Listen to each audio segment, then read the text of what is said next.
The ballroom glittered with 1,000 candles, their light dancing off silk gowns and jeweled throats, but Lillian Fairmont couldn't shake the feeling that she'd just agreed to walk into a trap.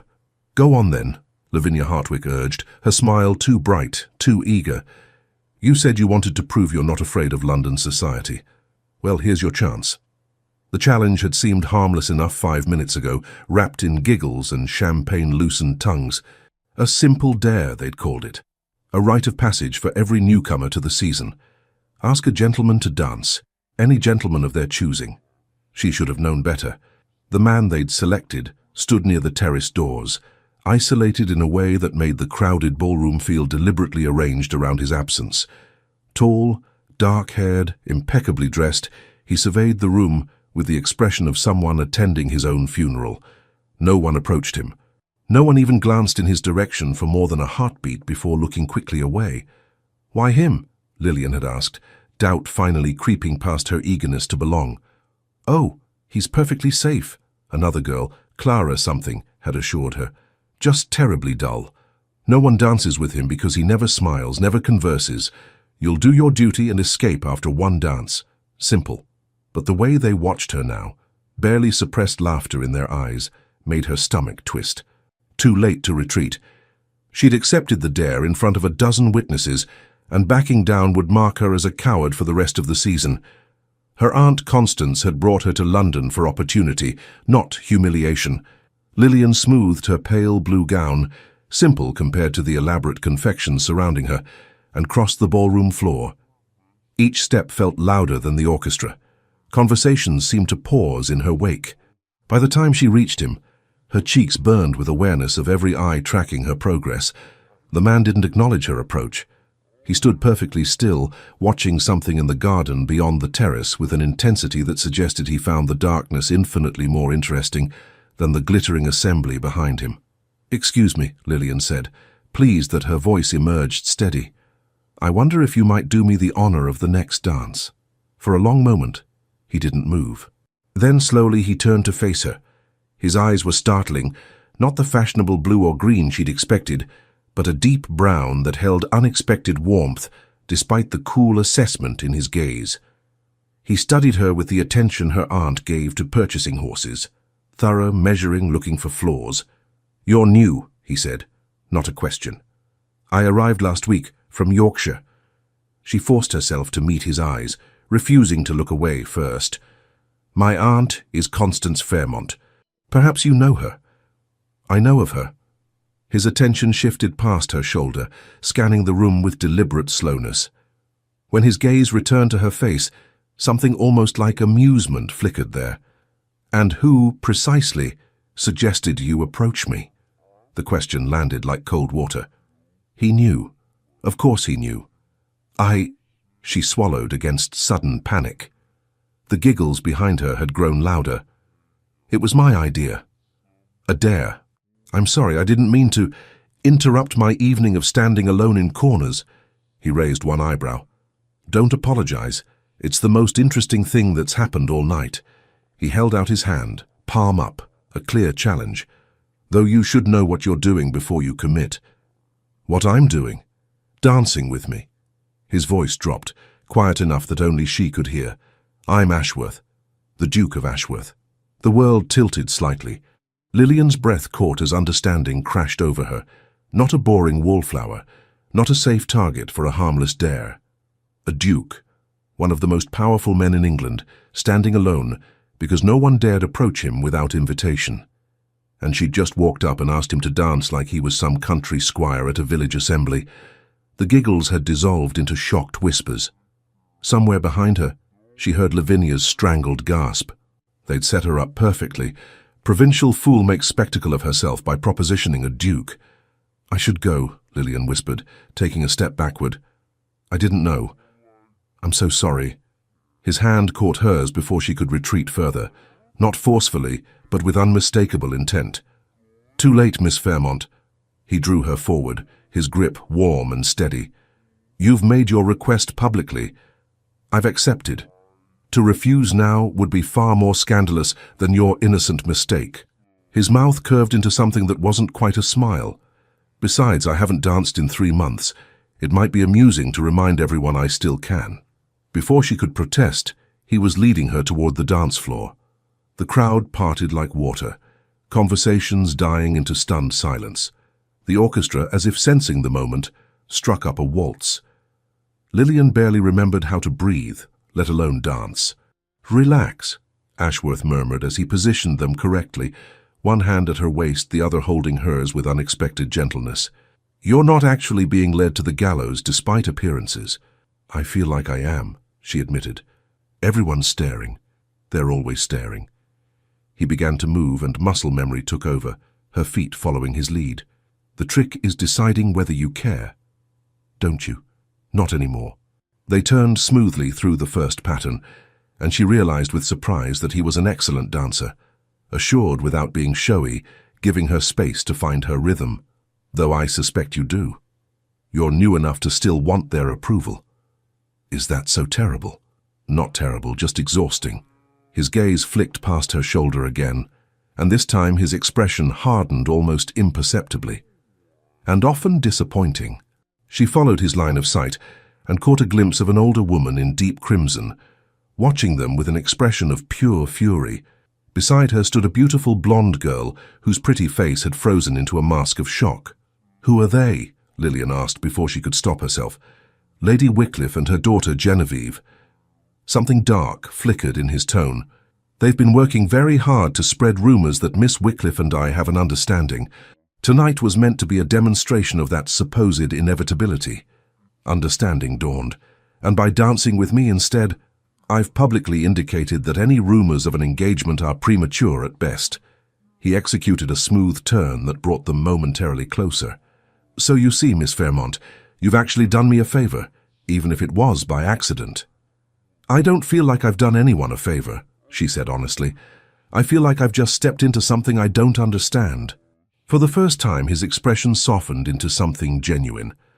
"Welcome to London. That feeling never entirely goes away." He paused, then added with unexpected gentleness, "But if it helps, your crime was innocence, not malice. That's rarer than you might think." The waltz ended too quickly and too slowly at once. Ashworth released her with perfect propriety, bowed, and stepped back. "Thank you for the dance, Miss Fairmont." His voice carried clearly across the hushed room. "I hope you enjoy the rest of your season." Then he walked away, leaving her standing alone in the center of the dance floor, while 300 people pretended not to watch. Lillian made it back to her aunt's side through sheer force of will, ignoring the whispers that erupted in her wake. "Well," Aunt Constance said dryly, taking her arm and steering her toward the refreshment table, "I did say you should make an impression on London society. I simply expected it to take more than 1 week." The next morning arrived with calling cards. 7 of them, to be precise, delivered before Lillian had finished her breakfast. Aunt Constance sorted through them with the efficiency of a general reviewing battle plans, her expression growing more thoughtful with each one. "Lady Pemberton, Mrs. Hartley, the Countess of Roxburgh."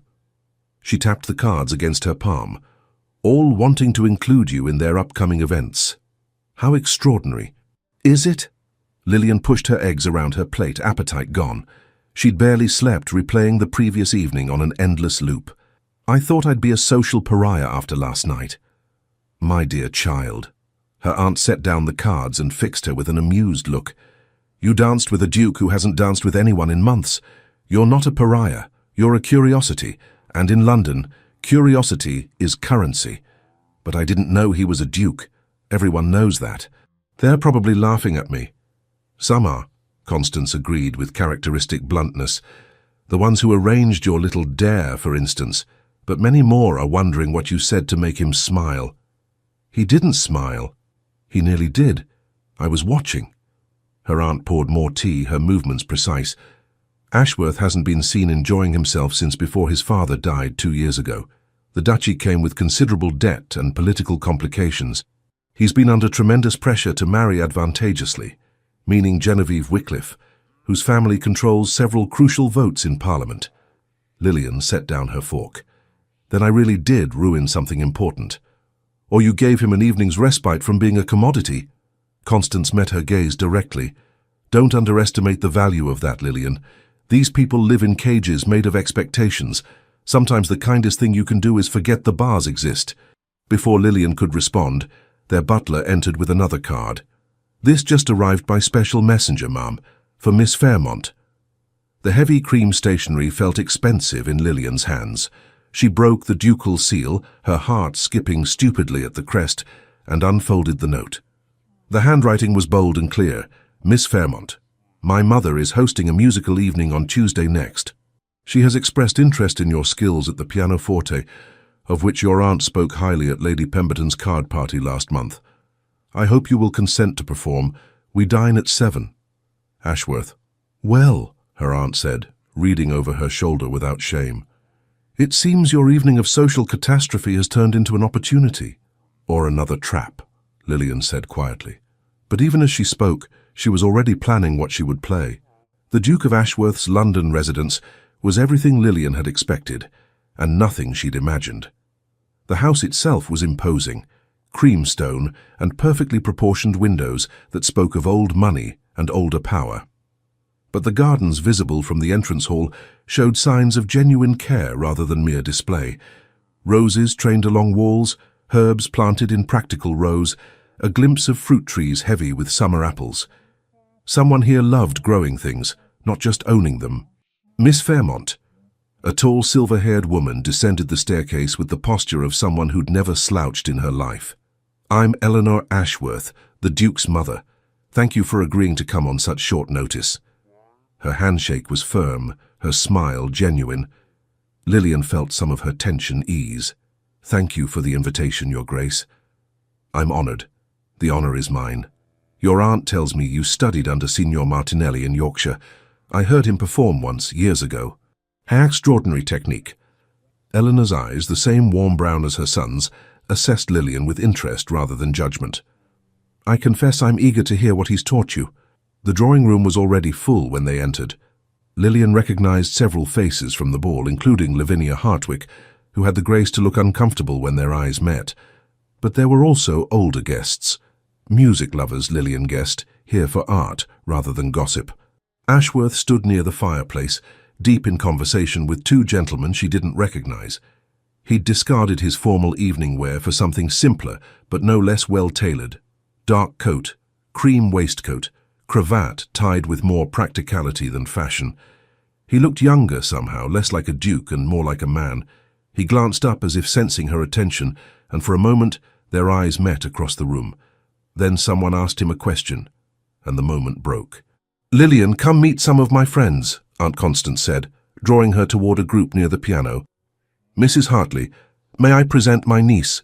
Lillian, Mrs. Hartley is one of the finest harpists in London. The next hour passed in a pleasant blur of introductions and musical discussion. It was nothing like the ball, no hidden barbs, no performance of belonging. These people cared about music the way she did, as something that mattered beyond social advantage. When dinner was announced, Lillian found herself seated between an elderly baronet who wanted to discuss Bach and a young woman who bred hunting dogs in Kent.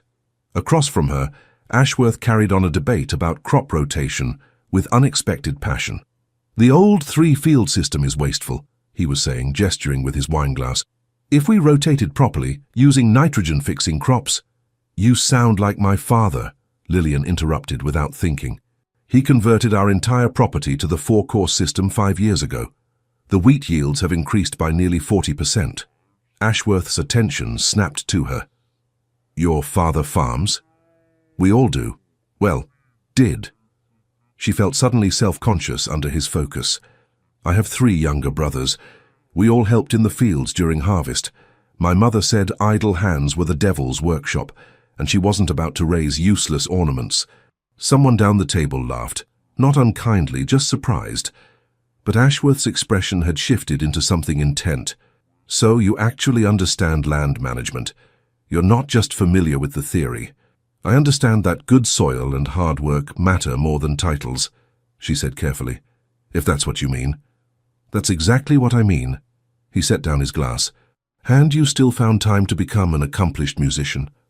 My father said culture and capability weren't opposites.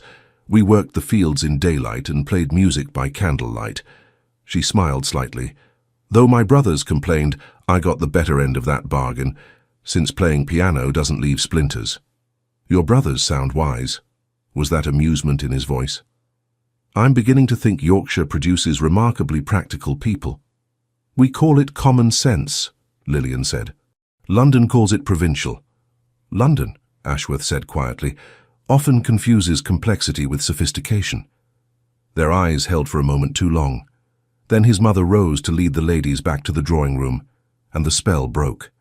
The piano in the Ashworth drawing room was a magnificent instrument, a broadwood grand with ivory keys that felt like silk under Lillian's fingers. She'd chosen Beethoven's Sonata No. 14 partly because she knew it well enough to lose herself in the performance, partly because the melancholy suited her mood. She closed her eyes and let muscle memory take over. The first movement flowed through her like water, soft and inevitable. She felt the room fall silent, felt the weight of attention, but it didn't matter. This was the one place where she'd never doubted herself, the one language she spoke fluently, no matter who was listening. When the final notes faded, silence held for a long moment before the applause broke. "Extraordinary," Eleanor Ashworth said, her voice carrying genuine emotion. "Miss Fairmont, you have a rare gift." The rest of the evening passed in a warm blur.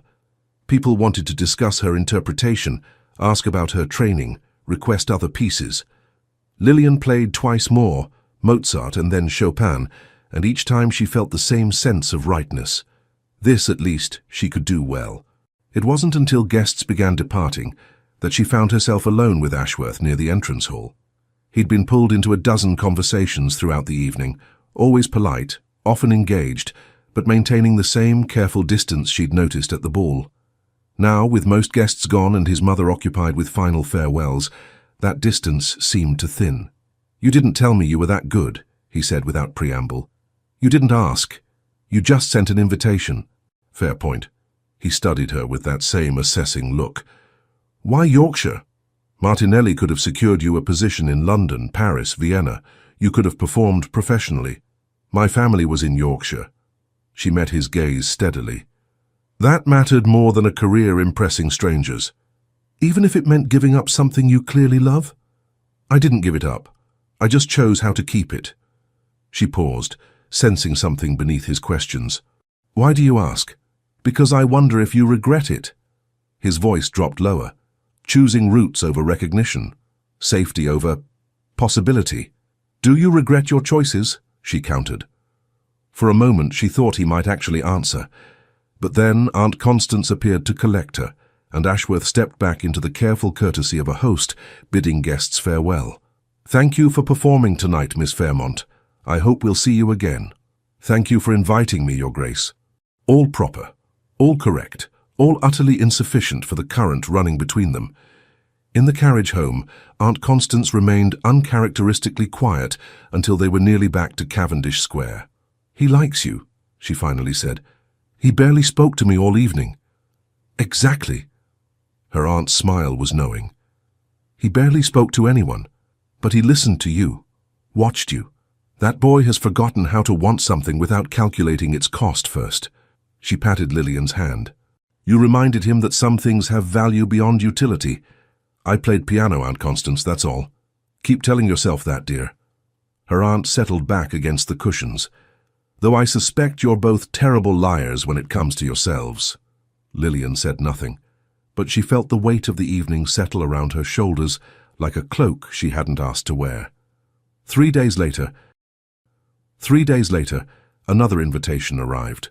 A garden party at the Ashworth country estate, 20 miles outside London. Half the ton would be there. And, the note mentioned almost casually, the Dowager Duchess had requested Lillian bring her music, should anyone wish for informal entertainment. "It's a test," Aunt Constance said, reading the invitation with shrewd eyes. "Eleanor is introducing you to society under her protection. If people see the Dowager Duchess approves of you, the gossip from the ball will fade. Or it will make things worse," Lillian said. "Make people think I'm social climbing." "You are social climbing, dear, we all are. The question is whether you do it honestly or not." Her aunt set down the invitation. "But if you'd rather decline—" "No." Lillian surprised herself with the firmness of the word. No, I'll go. Because despite the risk, despite the uncertainty, she wanted to see him again. Wanted to understand the man who argued about crop rotation with the same intensity he watched her play Beethoven. Wanted to know if the connection she'd felt was real, or just another London illusion. The Ashworth estate at Thornfield sprawled across rolling green hills like a cat in sunshine. Comfortable, confident, claiming space without apology. Lillian pressed her face to the carriage window as they approached, taking in formal gardens that gave way to natural woodland, a lake glittering in the distance, and the house itself. Golden stone, large enough to be impressive, but not so enormous it felt like a museum. Someone had planted wildflowers along the drive, poppies and cornflowers and daisies growing in cheerful chaos between more formal roses. It made her smile. "Not what you expected?" Aunt Constance asked. "I don't know what I expected. Something more intimidating, I suppose. The London house is intimidating. This is where they actually live." Her aunt adjusted her bonnet. "Eleanor moved here permanently after her husband died. Ashworth splits his time, but I'm told he prefers the country when politics allow."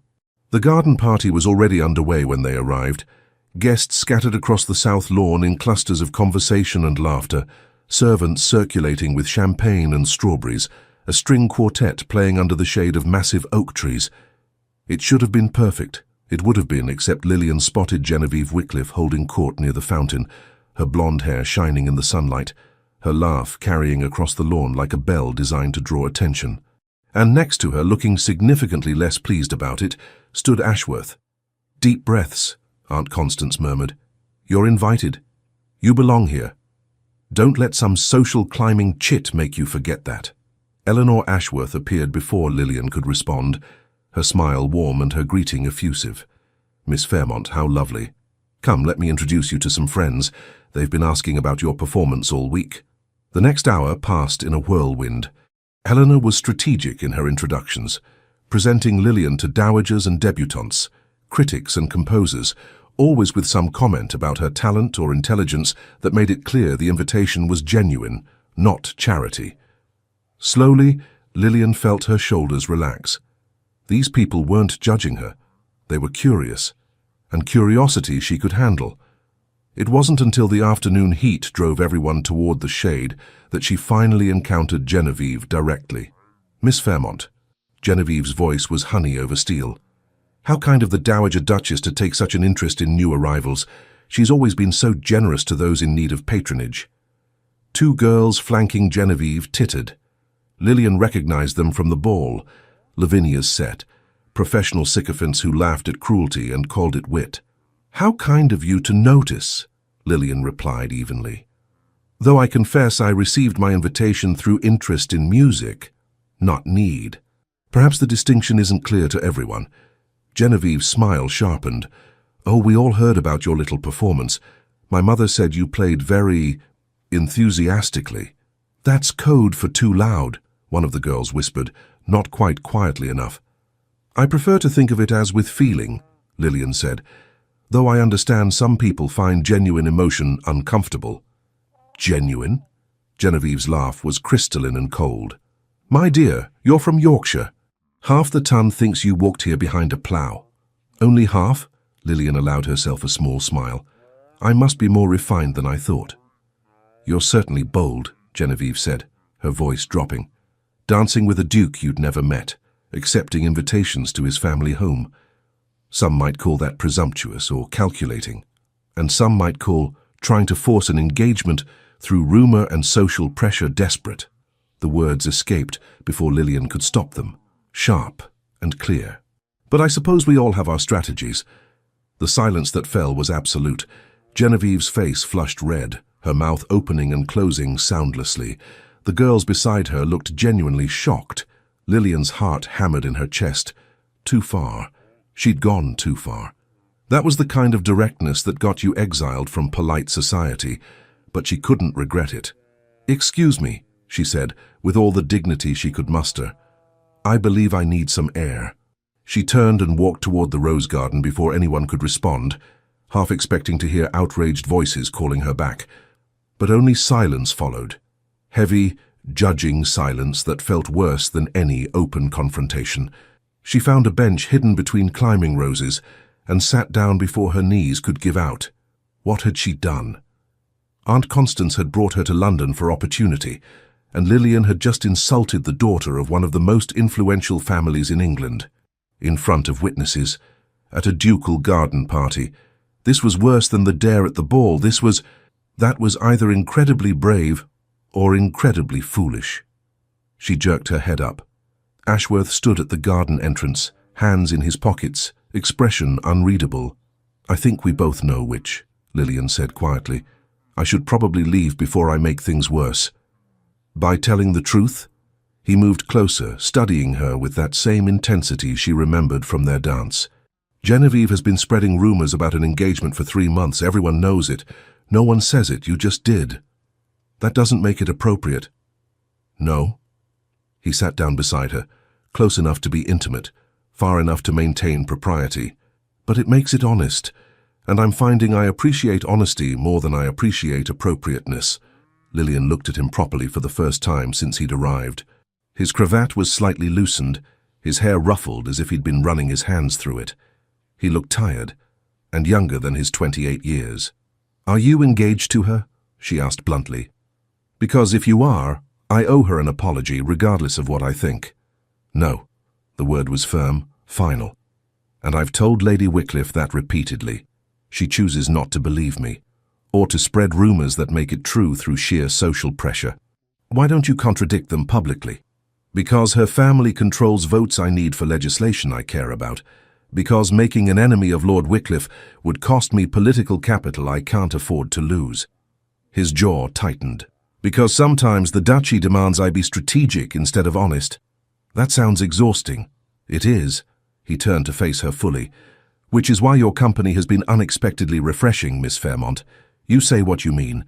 You don't calculate every word for advantage." "Oh, I calculate." She offered a rueful smile. "I just do it poorly." That surprised a laugh out of him, a real one, unguarded and warm.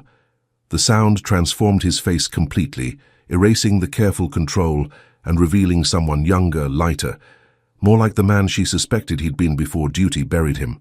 "You calculate terribly," he agreed. "It's wonderful." They sat in comfortable silence for a moment, surrounded by roses and summer heat and the distant murmur of the party.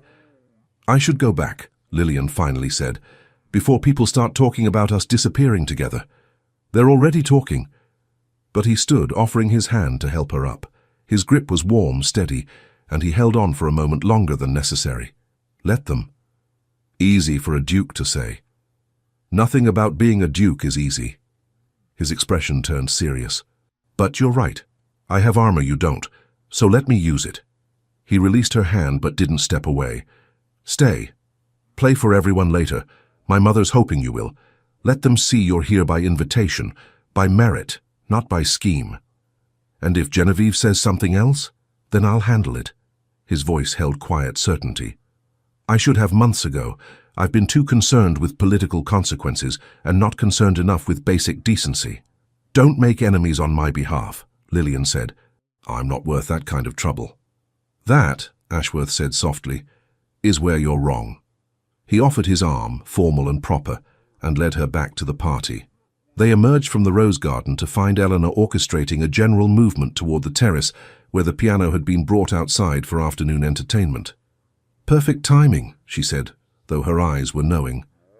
"Miss Fairmont, would you indulge us? I know you brought music." It was both rescue and test. Lillian understood that clearly. Eleanor was giving her a chance to remind everyone why she'd been invited, and to do it under the Dowager Duchess's explicit approval. "I'd be honored, Your Grace." The afternoon was hot, the piano slightly out of tune from being moved, and Lillian could feel Genevieve's hostile stare from across the terrace.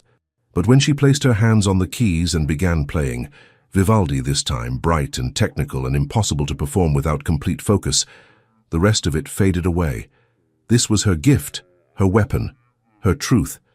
She played 3 pieces without stopping, building from the Vivaldi to something more complex.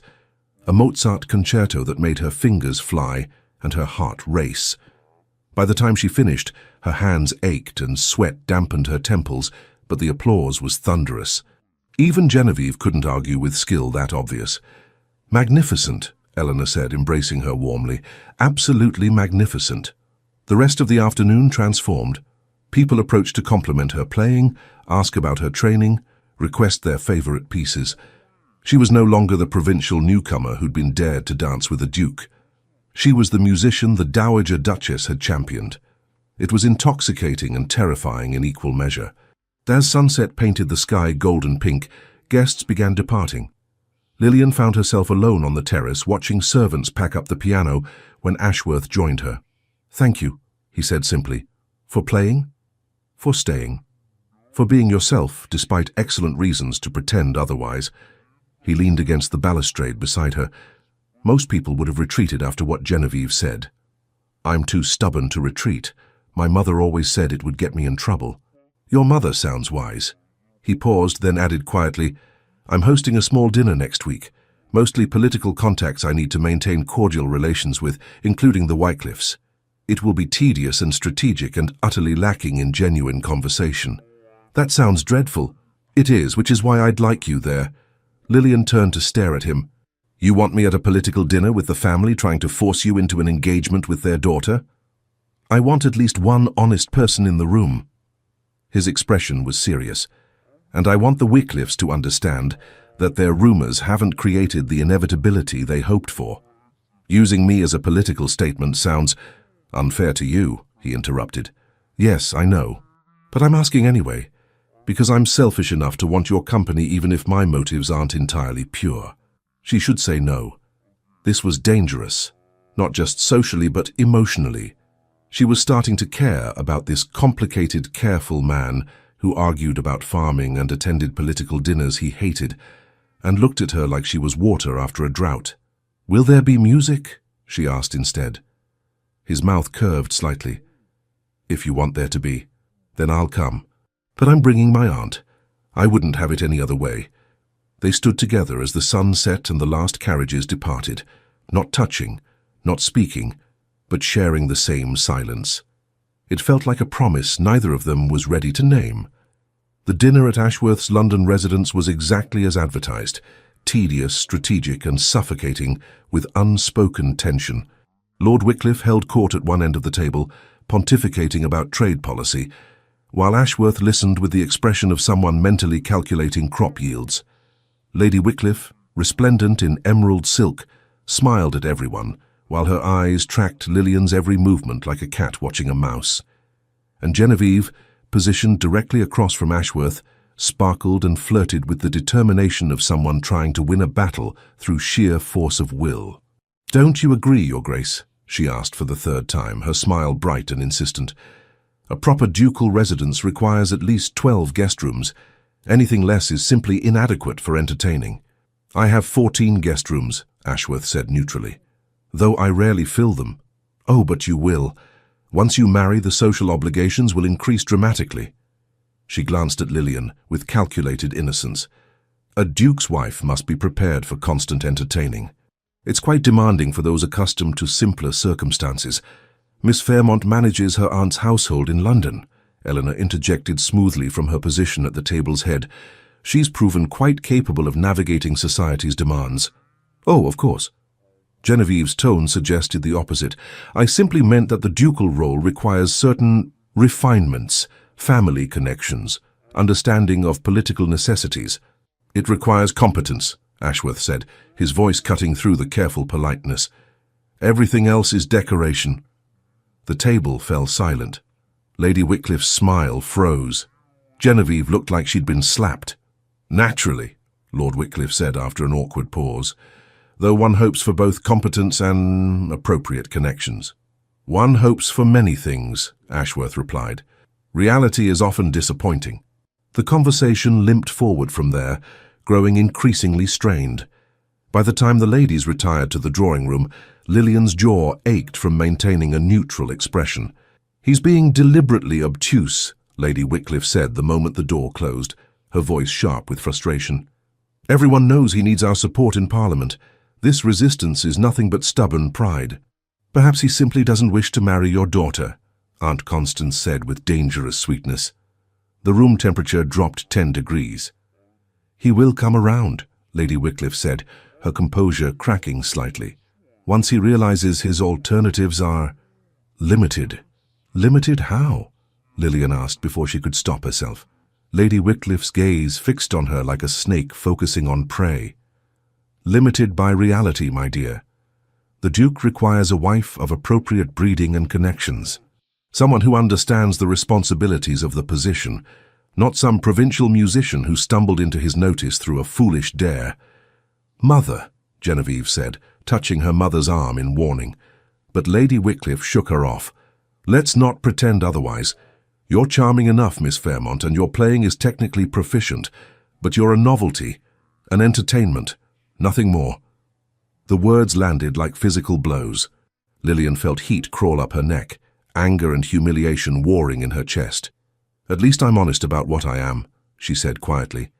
"I've never pretended to be anything else or spread rumors to force someone's hand." "How dare you? How dare I?" Lillian stood, abandoning all pretense of politeness. "Your daughter has been telling half of London she's engaged to a man who has never proposed. You've been using social pressure to manipulate him into a marriage he doesn't want. And you're calling me the problem." "Lillian," Aunt Constance said warningly, but Lillian was past caring. Weeks of careful smiles and swallowed retorts boiled over. "I may be provincial and awkward and completely unsuited for this world, but at least I'm not trying to trap someone into marriage through lies and social coercion." She met Lady Wycliffe's furious gaze directly. "So yes, I'm a novelty, but I'm an honest one." "You're a fool." Lady Wycliffe's voice was ice. "You think he cares about you. You're a momentary distraction. Once he realizes what refusing us will cost him, he'll do what's necessary. And you'll be forgotten." "Perhaps," Lillian said, "but at least I won't have forced him." She walked out before anyone could respond, her heart pounding so hard she thought it might crack her ribs. She made it to the library before the tears came. Tears of anger and shame, and the horrible suspicion that Lady Wycliffe was right. She was a novelty, a distraction, a provincial girl who'd read more into a few kind words than was warranted. "Miss Fairmont?" She spun around to find Ashworth standing in the doorway, his expression dark. "I heard raised voices. My mother sent me to investigate." He stepped inside, closing the door behind him. Improper, scandalous, and she couldn't bring herself to care. What did Lady Wycliffe say? The truth, probably. She wiped her eyes roughly. That I'm a foolish provincial who doesn't understand my place. That you're being polite, but I'm just a temporary entertainment until you do what's politically necessary. And you believe her? "I don't know." The words burst out, ragged and honest. "I don't know how this works. Don't know what any of this means. I thought—" She stopped, unable to finish. "You thought what?" He moved closer, his voice low and intent. "I thought maybe you actually liked my company. That the conversations were real. That the way you looked at me when I played meant something. But maybe I'm just naive enough to confuse courtesy with care. Lillian." He said her name like a prayer, a curse, a surrender. "Look at me." She did, reluctantly, and found his expression stripped of all the careful control she'd grown accustomed to. "I haven't been courteous," he said. "I've been terrified. Because you're right. I do care. More than I should, faster than makes sense. And it's terrifying because caring makes me vulnerable in ways I can't afford. Then why? Because the alternative is worse." He took her hands, his grip warm and steady. "Living the rest of my life, calculating every interaction. Marrying someone I respect but don't love. Becoming the kind of duke my father was, powerful, lonely, and fundamentally hollow." His voice dropped. "You make me remember who I wanted to be before I became what I had to be. That's not fair to you or me. Nothing about this is fair." His thumb traced circles on her palm, sending shivers up her arm. "But I'm asking anyway. Stay. Let me navigate this mess. Let me prove that you're not a distraction. You're the first real thing that's happened to me in years." "What about the Wycliffes, the political consequences?" "I'll handle them. I should have months ago." His jaw set with determination. "But I need to know if you want me to. If this is something you want to pursue, or if I'm the one being foolish." Lillian looked at their joined hands, at his face open and uncertain in a way she'd never seen before, and felt something shift in her chest. "I want it," she whispered. "I want this, even though it's terrifying and complicated and might end badly." "Then we'll be terrified together." He lifted her hand to his lips, pressing a kiss to her knuckles that felt like a vow. "And hope it ends well." The moment hung between them, charged with possibility and promise, until the sound of footsteps in the hallway forced them apart. But when they rejoined the others, something had changed. Ashworth sat beside her instead of across from her, his attention pointedly focused on their conversation rather than Genevieve's attempts to reclaim it. And when Lady Wycliffe made another pointed comment about appropriate marriages, he met it with polite but unmistakable firmness. "I appreciate your concern, Lady Wycliffe, but I believe I'm capable of determining my own future." The evening ended early, the Wycliffes departing with barely concealed fury. As Lillian and her aunt prepared to leave, Eleanor pulled her aside. "That took courage," she said quietly. "Standing up to Marianne Wycliffe takes nerve, and you have it. I probably made everything worse. Perhaps. Or perhaps you did what someone should have done months ago." Eleanor squeezed her hand. "Either way, you were honest, and that matters more than you know." In the carriage home, Aunt Constance was uncharacteristically quiet until they were nearly to Cavendish Square. "Are you in love with him?" she asked bluntly.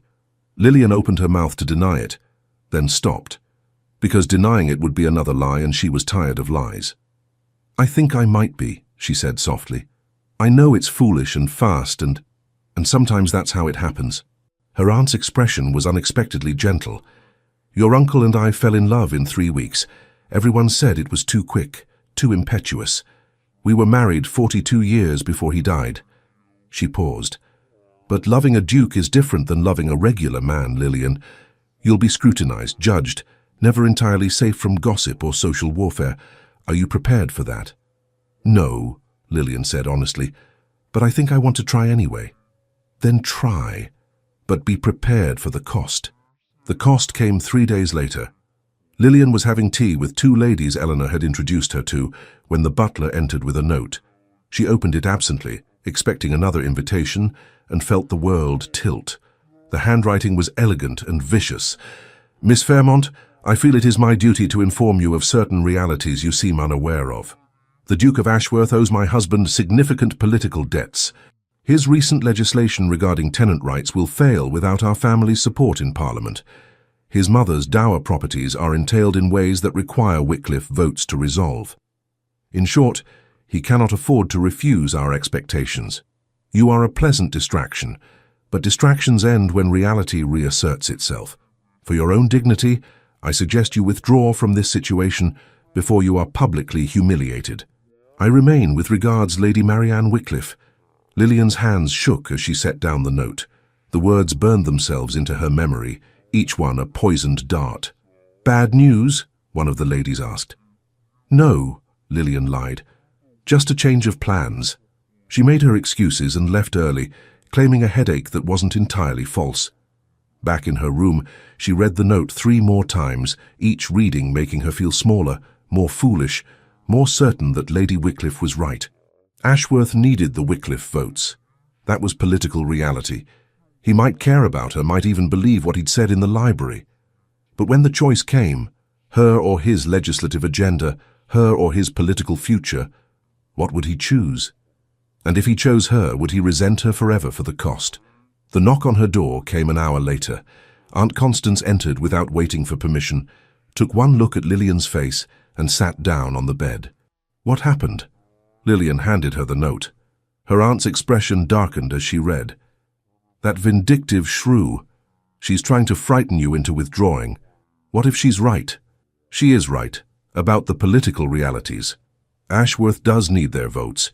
His tenant rights bill will fail without Wycliffe's support, and it's good legislation that would help thousands of people." Constance set down the note. "But that doesn't mean you should make the decision for him. It means I should be realistic about my place in his life." "Your place?" Her aunt's voice sharpened. "Lillian, you are not an interchangeable piece on a political game board. You are a person with value independent of your utility. If he chooses his career over you, that's his decision, but don't make it for him out of fear. I'm not afraid. You're terrified. I can see it. Constance gripped her shoulders. You're afraid he'll choose duty, so you're considering leaving first to avoid the pain. But that's cowardice dressed up as nobility. The words stung because they were true. Lillian had been planning exactly that. A graceful withdrawal before she was pushed out. Return to Yorkshire, to safety, to the life where heartbreak was less complicated. What do I do? She whispered. You talk to him. You show him the note. You let him make his own choice. Her aunt's expression softened. And if he chooses wrong, we go home with our dignity intact, but you don't run before knowing. Lillian nodded, throat too tight to speak. The next day she sent a note to Ashworth requesting a private audience. His response came within the hour. Thornfield. Tomorrow. Please. The ride to the country estate felt both too long and too short. Lillian rehearsed speeches, imagined conversations, and discarded them all. How did you ask someone to choose between you and everything they'd worked for? Ashworth was waiting in the rose garden when she arrived. He looked tired, shadows under his eyes, suggesting sleepless nights. Thank you for coming, he said. I was afraid you wouldn't. I almost didn't. She pulled Lady Wycliffe's note from her reticule and handed it to him. But I thought you should see this first. She watched his expression darken as he read, watched his jaw clench and his hands tighten around the paper until it crumpled. When did you receive this? Yesterday. And you still came. He looked at her with something like wonder. Even after reading this, you still came. I needed to hear from you, not her. Lillian took a breath. Is it true? About the votes, the legislation, the political consequences? Yes. He didn't lie to her, didn't soften it. Everything she said is accurate. My tenant rights bill will fail without Wycliffe support. It's good legislation. Would limit rent increases, prevent arbitrary evictions, give people security. Thousands would benefit. Then, but here's what she didn't tell you. His voice was hard. The Wycliffes are manipulating the situation. They're threatening to withhold support unless I marry Genevieve, but they'd benefit from the legislation passing. Their own tenants are on the edge of revolt. They're using good policy as leverage to force a marriage that serves their interests, not mine. What will you do? I'll find other votes, make other alliances, pass the legislation without them. He stepped closer. What I won't do is sacrifice you to their blackmail. But if you can't find other support, then the bill fails this session. I reintroduce it next year with different coalition. His hands cupped her face, forcing her to meet his eyes. Lillian, I'm not choosing between you and helping people. I'm choosing between you and giving the Wycliffes exactly the power they shouldn't have. You're certain? I've never been more certain of anything. His thumb brushed her cheekbone. I spent 2 years doing what was expected, being what was necessary, calculating every decision based on political advantage. It was killing something in me. You brought it back. That person who believed duty and happiness weren't mutually exclusive. That's a lot of responsibility, she said shakily. Then we'll carry it together. He leaned his forehead against hers. But I need to know you're willing, that you're not going to disappear the moment this gets difficult. It's already difficult. Then stay anyway, fight with me. Let me prove that you're worth more than political expediency. Lillian closed her eyes, feeling the weight of the choice settle over her. She could retreat now, return to Yorkshire, to safety. Or she could stay and face whatever came next. Scandal, social warfare, uncertainty. I'll stay, she whispered, but you have to promise me something. Anything. If there comes a point where choosing me truly means destroying something you care about, something that matters beyond politics or pride, you have to tell me. You can't sacrifice your principles for me and then resent me for it. He pulled back to look at her properly. I promise. But you have to promise something too. What? Trust that I know my own mind, that when I choose you, it's not weakness or infatuation or avoiding difficult decisions. It's choosing the future I want instead of the one I'm told I should have. I promise to try. Good enough. He kissed her forehead, gentle and sure. Now come inside. My mother's been baking, which means she's worried, and she'll feel better if she can feed us. The domesticity of it made Lillian laugh despite everything. The Dowager Duchess bakes? Stress baking. You should have seen the kitchen when my father died. We had enough scones to feed the entire county. They walked back to the house hand in hand, and for the first time since the ball, Lillian let herself believe it might actually work out. But reality, as Lady Wycliffe had promised, had other plans. The scandal broke 3 weeks later, timed perfectly to cause maximum damage. Lillian was at a musical afternoon at Lady Pemberton's when she noticed the whispers starting. Heads bent together, eyes cutting toward her with something between pity and glee. By the time she excused herself to find Aunt Constance, everyone knew. Someone, and it didn't take genius to guess who, had spread a rumour that Lillian had been seen leaving Ashworth's London residence late at night, alone, without proper chaperoning. The implication was clear and vicious. She was trying to trap him into marriage through scandal. "It's not true," Lillian said numbly, as her aunt steered her toward their carriage. "I was never there without you or his mother present." Truth doesn't matter when the lie is more interesting. Constance's face was grim. Someone wants you discredited before Ashworth makes any formal declaration. The note waiting at home confirmed it. Not from Lady Wycliffe this time, but from someone claiming to be a concerned friend. Detailed descriptions of supposed late-night visits, claims that Lillian had been seen entering through the servants' entrance, speculation about how a provincial nobody had caught the interest of a duke. Each word was designed to paint her as calculating, manipulative, and desperate. Ashworth arrived within the hour, fury radiating off him like heat. "It's lies," he said without preamble. "All of it. I'm issuing a public statement." "No." Lillian's voice came out steadier than she felt. "That will only make it worse.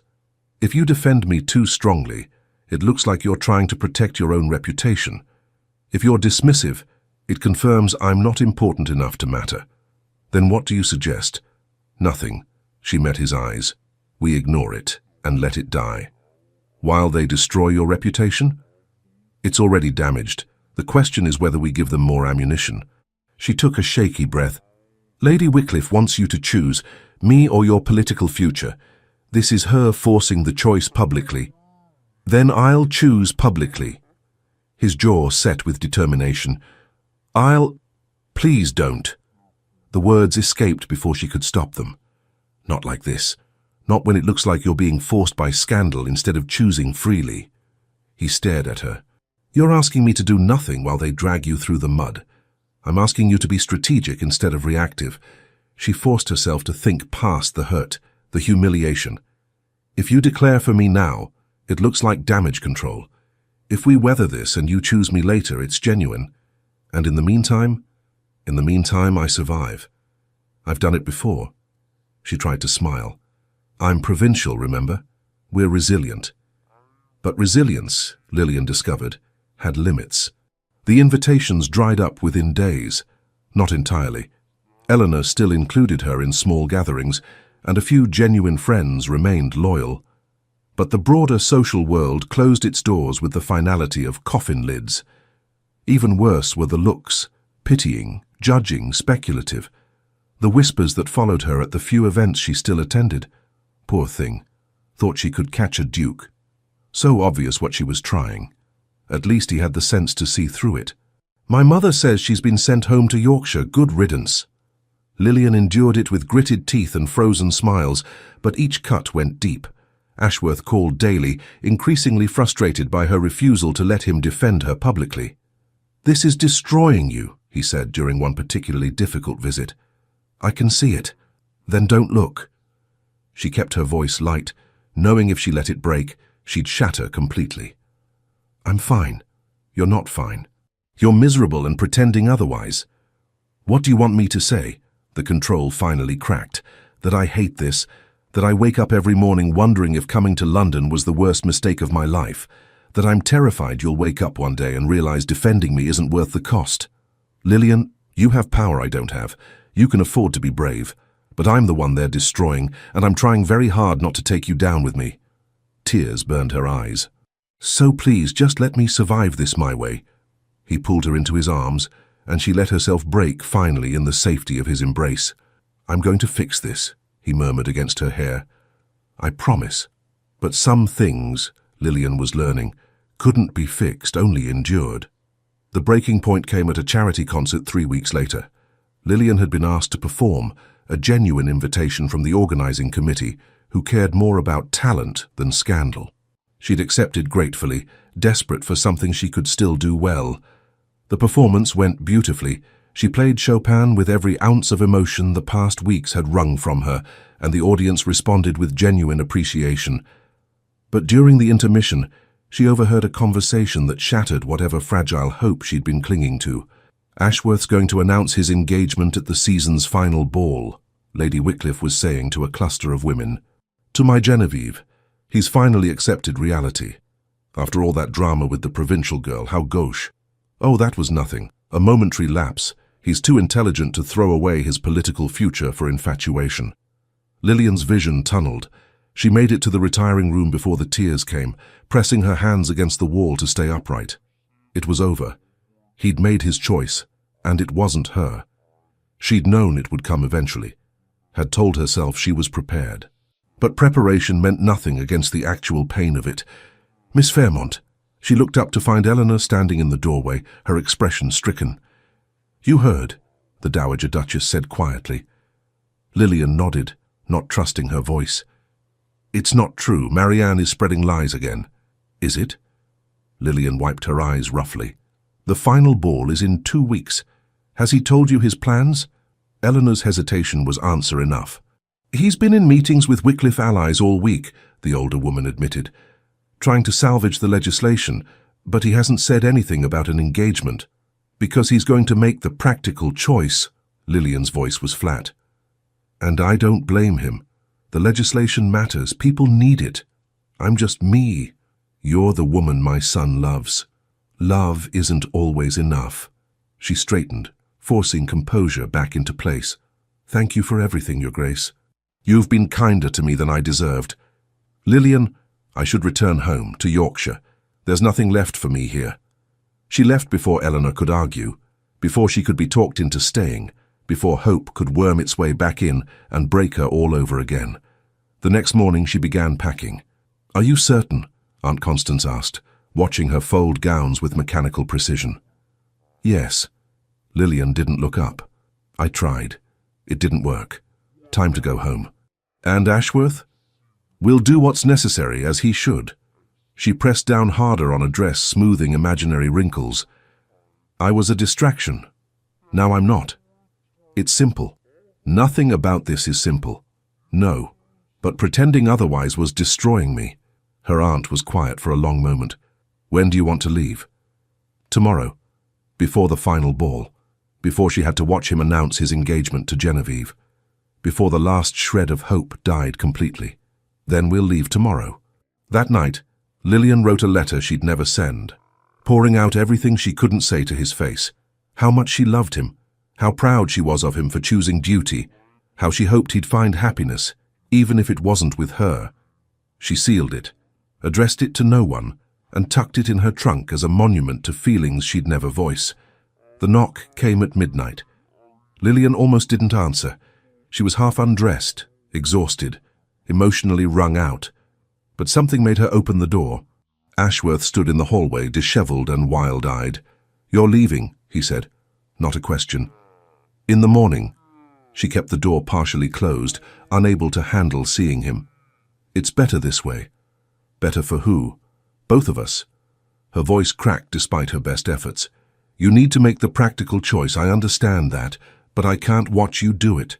What if I don't want to make the practical choice?" "Then you're a fool." The words came out harsh, desperate. "Those people need that legislation. You've worked for 2 years on it. I won't let you throw it away for what? Say it." "For me." The admission tore out of her.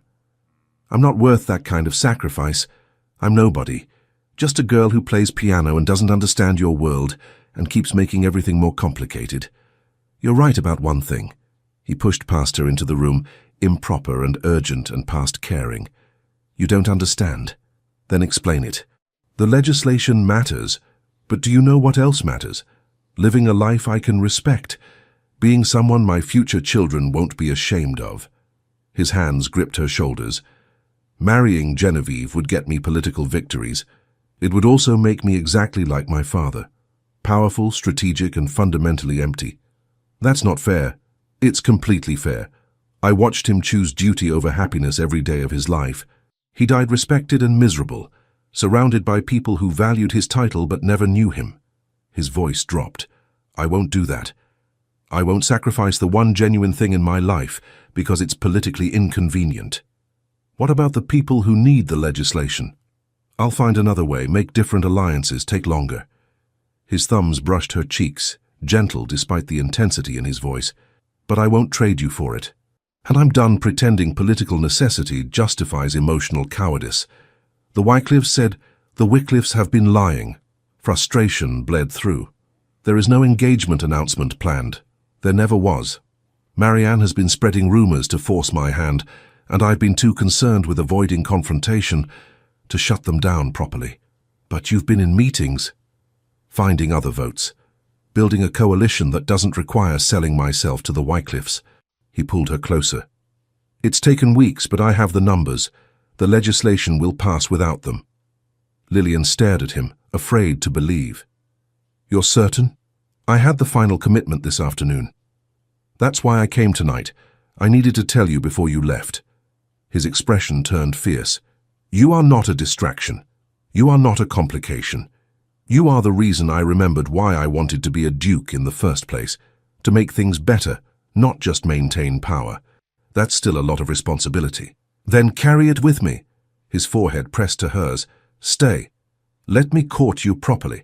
Let me prove this is real, not political strategy or temporary infatuation. And if the scandal never dies, if I'm always the provincial girl who trapped a duke, then we'll face it together. And eventually we'll build something that matters more than their opinions. The words settled over her like sunlight after storm.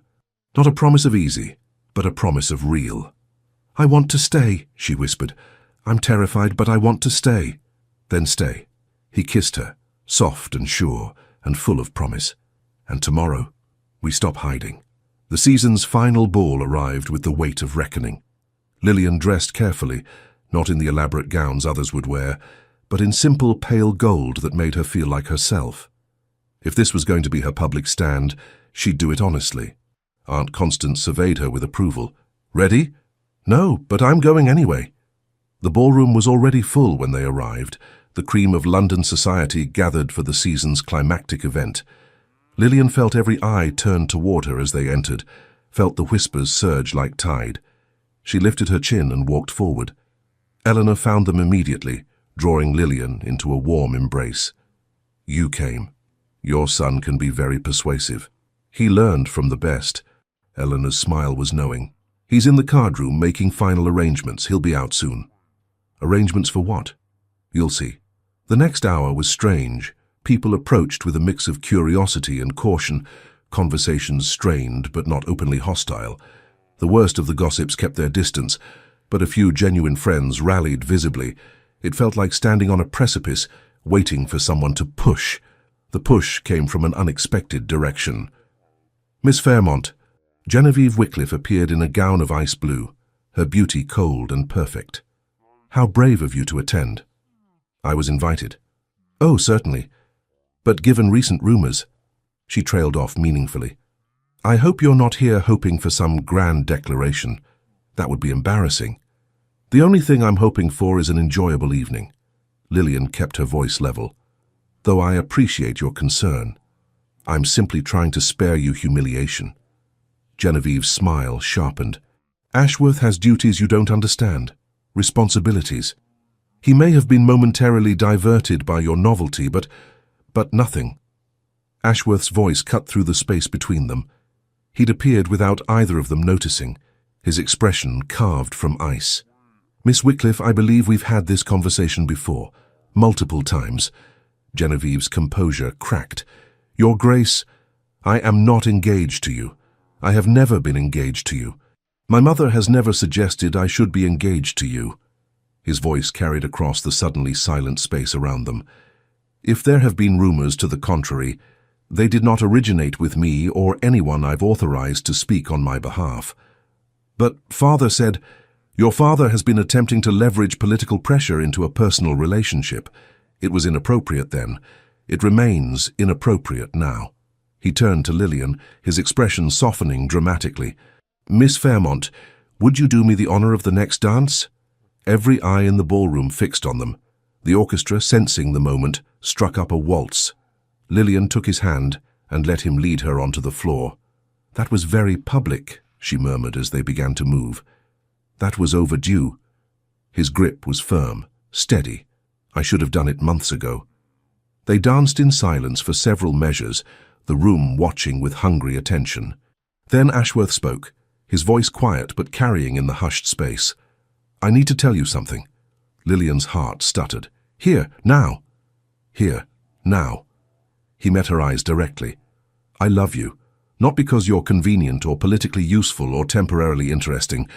I love you because you're honest and brave, and you make me remember who I wanted to be before duty buried him. James. His given name escaped before she could stop it. I know this is fast. I know you deserve proper courtship and time to be certain, but I also know I don't want to waste another day pretending this is anything less than what it is. His voice dropped lower, intimate despite the audience. So I'm asking, publicly properly, if you would consider allowing me to court you, with intention, with everyone watching, with the full understanding that I'm choosing you, and nothing about that choice is accidental. The ballroom had gone completely silent. 300 people holding their breath. Lillian felt tears prick her eyes, but this time they were the right kind. Yes, she said simply. I would be honored. The smile that broke across his face was transformative, joy replacing the careful control she'd grown accustomed to. He looked young, unburdened, free. Thank you, he said. Then louder, for everyone to hear. Thank you. The music swelled around them, and they danced as the ton processed what they'd just witnessed. A duke publicly declaring intention, choosing love over political convenience, making his position unmistakably clear. By the time the waltz ended, the whispers had shifted tone. Not malicious now, but speculative, calculating. If Ashworth was serious, and that declaration left no doubt, then Lillian Fairmont wasn't a scandal to be dismissed. She was the future Duchess of Ashworth. Power followed intention in this world, and he'd just given her his. Lady Wycliffe appeared as they left the dance floor, her face a mask of barely controlled fury. You'll regret this, she hissed at Ashworth, low enough that only they could hear. My husband has no power over me. Ashworth's voice was cold. Your votes are no longer necessary. Your threats are meaningless. And your daughter deserves better than being used as a political bargaining chip. He paused. I suggest you find her a husband who actually wants her, rather than one you're trying to manipulate into taking her. How dare... I dare because I'm done playing games. He offered Lillian his arm. Now, if you'll excuse us, I believe they're serving supper. They walked away, leaving Lady Wycliffe speechless in their wake. The rest of the evening passed in a blur of carefully worded congratulations and thinly veiled assessment. People who'd cut Lillian weeks ago now sought her attention. Allies repositioned themselves. The social landscape shifted with the speed of wind changing direction. It was exhausting and exhilarating, and deeply strange. Is it always like this? Lillian asked during a brief moment alone with Eleanor. Like what? People pretending the last month never happened, acting like they always supported me. Always. Eleanor's expression was sympathetic. They follow power, not principle. You're powerful now because my son made you so. Get used to the hypocrisy. I don't think I can. Then don't. The Dowager Duchess squeezed her hand. Be genuine. Be kind to the few who were kind to you first. Let the rest curry favor if they must, but don't trust it. She paused. Though I suspect you're wise enough to know that already. I hope so. Lillian watched Ashworth across the room, deep in conversation with political allies who were already adjusting to the new reality. I just don't want to disappoint him. You won't. You couldn't if you tried. Eleanor's voice held quiet certainty. He chose you because you're nothing like this world. Don't try to become something you're not just to fit their expectations. The words settled deep, a reminder Lillian suspected she'd need many times in the years ahead. As midnight approached, Ashworth found her near the terrace doors, looking exhausted but content. "Ready to leave?" he asked. More than ready. He handed her into the carriage with gentle care, then settled beside her with a sigh of relief. "That was terrifying," Lillian said. "That was necessary." He took her hand, threading their fingers together. "But yes, also terrifying. What happens now?" "Now I caught you properly. Spend time with your family. I'd like to meet your brothers. Get to know you outside of ballrooms and political warfare." He lifted her hand to his lips. "Build something real instead of strategic. And the legislation?" "Passes next week without Wycliffe's support as promised." Pride flickered in his voice. "It wasn't easy, but it's done. I'm proud of you. I'm proud of us." He kissed her knuckles again, lingering. "You could have left. No one would have blamed you, but you stayed. I was terrified. So was I." His thumb traced circles on her palm. "Still am occasionally, but less so with you beside me." They rode in comfortable silence the rest of the way, hands linked, futures stretching ahead like an unwritten page. It wasn't perfect. The scandal's echoes would follow them for months, years maybe. Some people would always question her motives, his judgment. There would be more Lady Wycliffes, more challenges, more moments of doubt, but they would face them together. And that, Lillian was learning, mattered more than any amount of social approval. 6 months later, Lillian played piano in the Thornfield music room while early snow fell outside. The room was warm, the instrument perfectly tuned, and for the first time since arriving in London, she felt completely at peace. The door opened quietly. She didn't stop playing Bach this time, technically challenging and emotionally complex, but she smiled. Ashworth sat down beside her on the bench, close enough that their shoulders touched. "Your brothers arrive tomorrow," he said when she finished the piece. "I know, I'm nervous. They'll love me. I bribed them with horses. You didn't." "I absolutely did. 3 horses total, excellent breeding, 1 for each of them." His expression was unrepentant. "I'm courting their approval as thoroughly as I courted yours." "You're ridiculous." "I'm strategic." He kissed her temple. "And I want your family to know I value you enough to value them." "They already know that." "Your letters made it clear. Written declarations and personal proof are different things." He shifted to face her fully. "I want them to see us together. See that this works. See that you're happy." "I am happy." She met his eyes. Stupidly, terrifyingly happy. "Good." He brushed a strand of hair from her face. "Because I'm going to ask your father's permission tomorrow. And then, if he agrees and you're willing, I'd like to be engaged by spring." Her heart stuttered. "That's fast. We've known each other 8 months. I've courted you properly, met your family, proven this isn't infatuation." His voice held quiet certainty. "I don't need more time to be sure. But if you do, I don't." The words escaped before she could second-guess them. "I'm sure. I've been sure for months. I was just afraid to hope." "Then hope." He cupped her face, thumbs brushing her cheekbones. "Because I'm not going anywhere." She kissed him, soft and sure and full of promise. Outside, snow continued falling, silent, steady, covering the world in new white. Inside, the fire crackled, and the piano held notes that had already faded, but somehow still lingered. This was home. Not London or Yorkshire or any specific place. This, the man beside her, the music between them, the future they were building together. This was everything. Thank you for staying until the end. I hope this story reminded you that choosing authentically, even when it's terrifying, is always worth it. Your presence here makes these stories possible, and I'm grateful for every moment you've spent listening. If you enjoyed Lillian and James's journey, please like this video and leave a comment about your favorite moment. It helps other listeners find these stories. Subscribe and ring the bell so you don't miss the next one, because I have more tales of courage and love waiting for you. Thank you for being here. You're the reason I write these stories. For you, for the moments when you need to believe that love and honesty can win even in complicated worlds.